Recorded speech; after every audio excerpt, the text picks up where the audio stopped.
Hello दोस्तों, मैं दीपक मसीह और एक नई वीडियो में मैं आप लोगों का हार्दिक स्वागत करता हूं। यह video why so many churches series का तीसरा वीडियो है। पिछली वीडियो में हम लोगों ने देखा कि किस तरह से स्वर्ग में युद्ध हुआ और उस युद्ध में लूसीफर और उनके दूतों को हार कर स्वर्ग छोड़कर भागना पड़ा। लेकिन दुख की बात है कि वह इस पृथ्वी पर आने के बाद अपना युद्ध जारी रखा।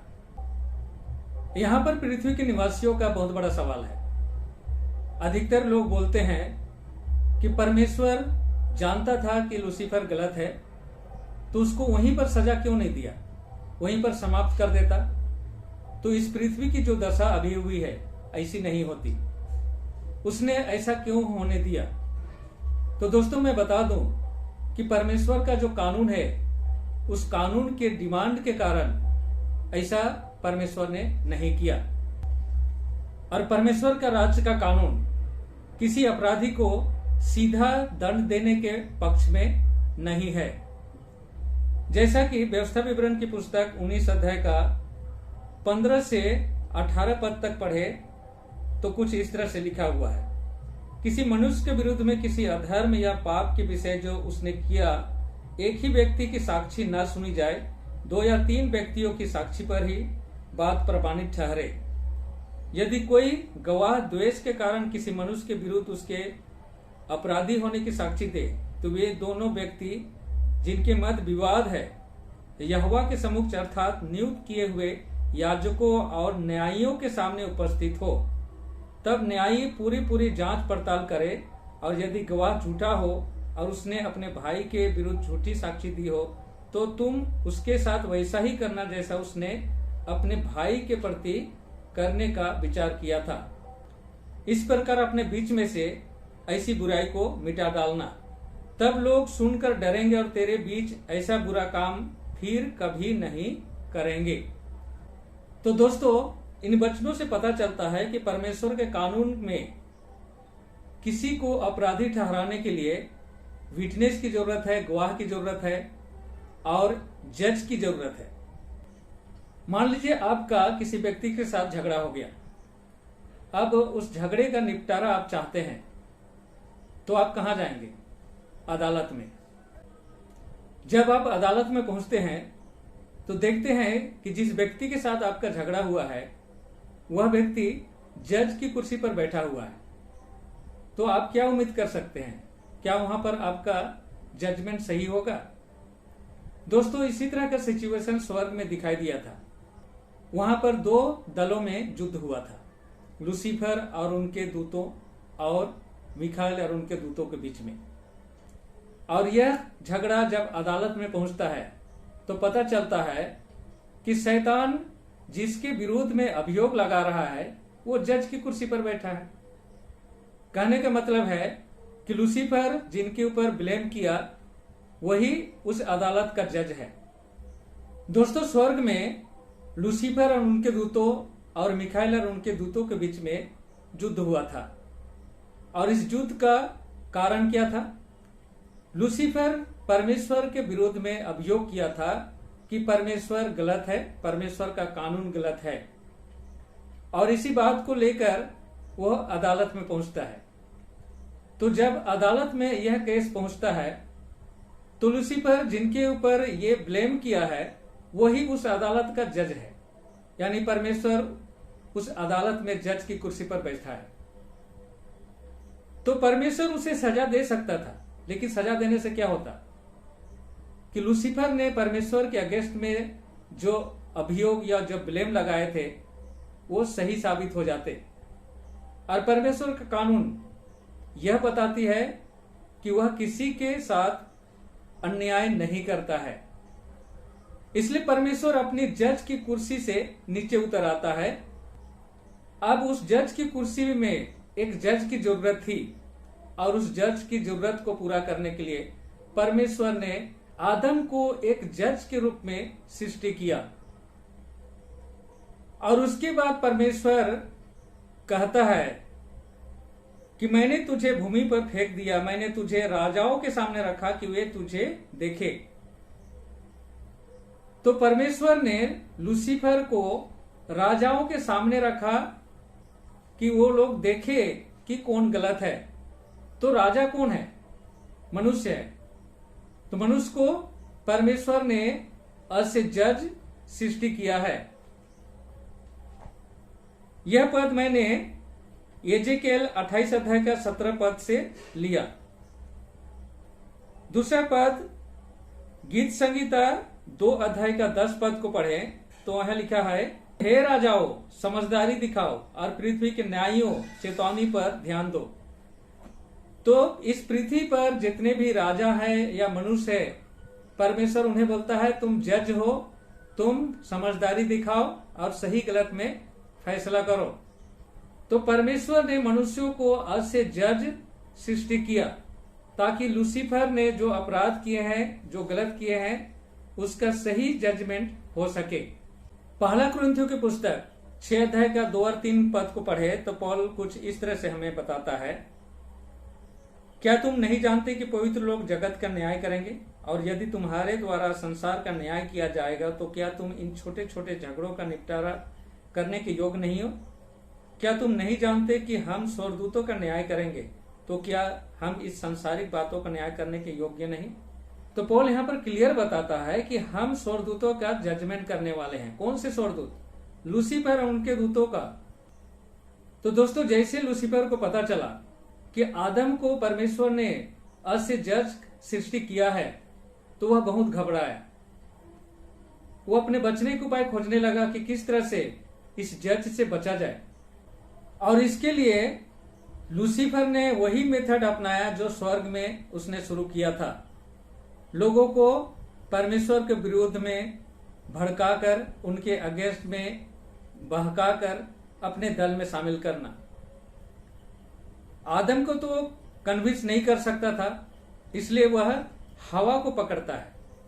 और हम लोग देखते हैं कि हवा किस तरह से शैतान की बातों में कन्विंस हो जाती है। जैसा कि उत्पत्ति की पुस्तक अगर हम लोग 3 अध्याय में जाएंगे तो उस घटना का बहुत ही विस्तृत वर्णन यहाँ पर मिलता है।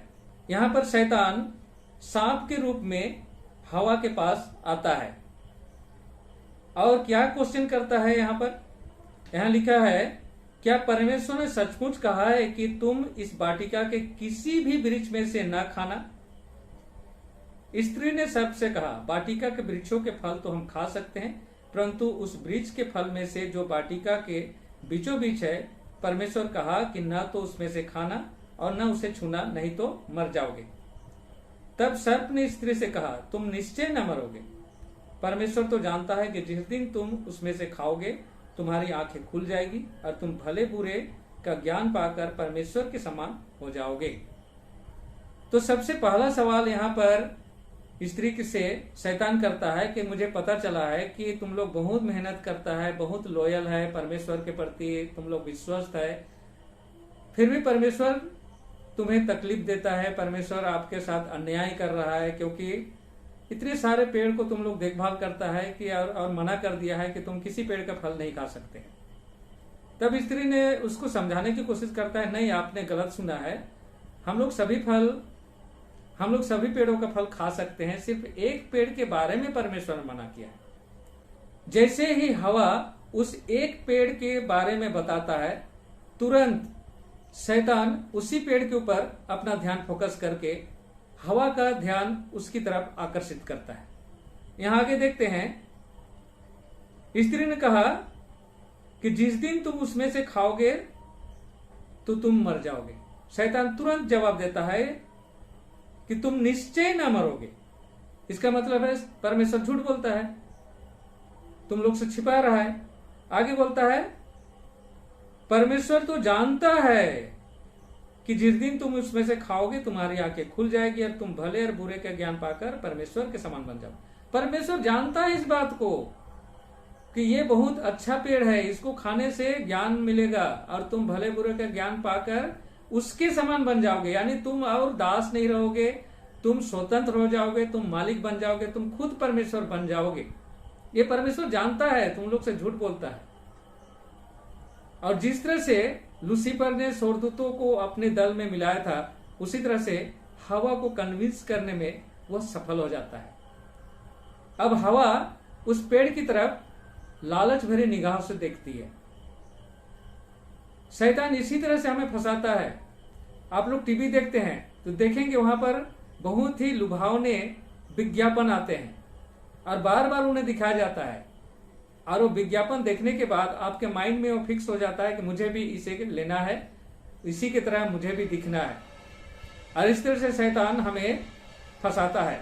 और यही फंदा लूसीफर ने हवा को अपने बस में करने के लिए लागू किया। हवा को दिखाया, देखो कितना आकर्षित है, कितना लुभावना है। आगे हम लोग क्या देखते हैं कि स्त्री परमेश्वर की बातों को भूलकर शैतान की बातों में आ जाती है। 6 पद में लिखा है, जब स्त्री ने देखा कि उस वृक्ष का फल खाने के लिए अच्छा, आंखों के लिए लुभावना तथा बुद्धिमान बनाने के लिए चाहने योग्य है, तो उसने उसका फल तोड़कर खाया, साथ ही साथ अपने पति को भी दिया और उसने भी खाया।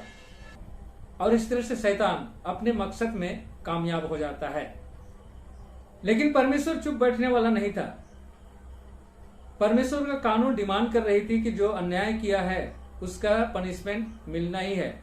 लेकिन यहाँ पर जज की जरूरत है, और जिस जज को परमेश्वर ने सृष्टि किया अभी वो खुद क्रिमिनल बन चुका है।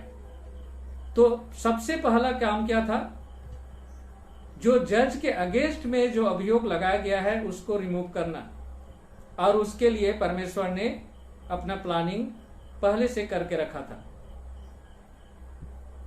और उसी प्लानिंग को पूरा करने के लिए इस पृथ्वी पर अपने पुत्र यीशु को भेजता है। लेकिन उसकी पूरी प्लानिंग हम लोग इसी चैप्टर 3 में हम लोग पाते हैं। 15 पद को अगर पढ़े तो यहाँ पर परमेश्वर कहता है कि मैं तेरे और इस स्त्री के बीच में तथा तेरे वंश और इसके वंश के बीच में बैर उत्पन्न करूंगा, वह तेरे सिर को कुचलेगा, तू उसकी एड़ी को डसेगा। शैतान ने हवा को यहाँ पर कन्विंस करके गलत काम करने के लिए बाध्य किया। तो परमेश्वर कहता है कि इसी स्त्री का वंश आएगा, तुम्हारे सर को कुचलेगा। शैतान डर गया तो वो काम करना शुरू कर दिया। सबसे पहले टारगेट किया उस स्त्री की संतान को ही अपने दल में मिला लेना है। और हम लोग क्या देखते हैं कि हवा का जो पहली संतान था वो कौन था? कैन। और कैन को शैतान बचपन से, शुरू से ही अपने कब्जे में ले लिया। वह माँ बाप का कहना नहीं मानता था, वो परमेश्वर के नियम को नहीं मानता था, और इस तरह से लूसीफर इस काम में भी सफल हो जाता है। और आगे हम लोग क्या देखते हैं कि हवा का दूसरा बेटा जो हाबिल था वो धर्मी था, वो परमेश्वर के साथ चलता था। शैतान को संदेह होने लगा कि हो ना हो ये मेरा सर कुचलेगा, और इस तरह से उसने उसके भाई के माध्यम से उसकी हत्या करवा दिया। तो दोस्तों, शैतान यहां पर समझ नहीं पा रहा था कि कौन सा इस स्त्री का वंश है जो उसका सर को कुचलेगा। उसको समझ में नहीं आ रहा था। लेकिन जैसे ही परमेश्वर अपने लोगों को कम्युनिकेट करता है भविष्यवक्ताओं के माध्यम से, और अपनी बातों को उन्हें बताने की कोशिश करता है, तो ये बहुत ही ध्यान से उन बातों पर नजर रखे हुए था। जब यशाया भविष्यवाणी करता है कि यीशु इस पृथ्वी पर उस काम को पूरा करने के लिए अस्य मनुष्य के रूप में जन्म लेने वाला है, तो शैतान बहुत परेशान हो जाता है। बोलता है कि ये तो बहुत बड़ा गड़बड़ हो गया। जिसके साथ स्वर्ग में युद्ध हुआ था और उसे भागना पड़ा था, वह इस पृथ्वी पर आएगा, तब तो उसके लिए समस्या ही समस्या है। वो प्लानिंग करने लगा कि किस तरह से यीशु को बचपन में ही मारा जा सके। और हम लोग क्या देखते हैं कि शैतान किस तरह से यीशु को बचपन में मारने की कोशिश किया था। तो दोस्तों, किस तरह से परमेश्वर हमारे अधिकार को वापस दिलाने के लिए यीशु को इस्तेमाल करता है, उसको हम लोग और भी डिटेल में अच्छी तरह से समझने की कोशिश करेंगे। लेकिन एक ही वीडियो में सारी चीज बताना थोड़ा मुश्किल हो जाता है, क्योंकि वीडियो बहुत लंबी हो जा रही है। तो आज मैं यहीं पर ब्रेक करता हूं। इसके बाकी जब हिस्से हैं उनको हम लोग अगले वीडियो में डिस्कस करेंगे। तो मैं विश्वास करता हूं कि मेरा यह प्रयास आप लोगों को बाइबल के रहस्यों को समझने में अवश्य मदद करेगा। अगर वीडियो अच्छा लगे तो लाइक जरूर करें, और अगर चाहते हैं कि अपने दोस्त और अपने रिलेटिव भी इस सच्चाई को जाने तो इस वीडियो को शेयर भी जरूर करें। और इसी तरह का और भी वीडियो देखने के लिए आप मेरे इस चैनल से जुड़ सकते हैं, उसके लिए पैसे नहीं लगते हैं। नीचे रेड कलर का जो सब्सक्राइब बटन है उसको दबाकर बेल आइकन को भी दबाना ना भूलें। बेल आइकन को ऑल में सिलेक्ट करें ताकि जो भी वीडियो मैं लोड करूं तुरंत आपको उसका नोटिफिकेशन मिल सके। तो मैं रेगुलर वीडियो नहीं दे पाता हूं क्योंकि मेरा बहुत सारे प्रोग्राम लिटरली चलते हैं। मैं बाइबल स्टडी भी देता हूं, प्रोफेसी, दानियल रेवलेशन का क्लास लेता हूं, तो जिसके कारण रेगुलर मैं वीडियो नहीं दे पा रहा हूं। लेकिन कोशिश करूंगा, मैं सप्ताह में एक वीडियो देने की वादा किया है, लेकिन बहुत बार ऐसा नहीं हो पाता है। तो मैं विश्वास करता हूं कि आज का इस वीडियो से आपको अवश्य कुछ लाभ हुआ होगा। तो यहीं पर मैं आज का वीडियो समाप्त करता हूं। मिलता हूं अगले वीडियो में। तब तक परमेश्वर के आशीषों का आनंद उठाइए। परमेश्वर आप लोगों के साथ हो। आमीन।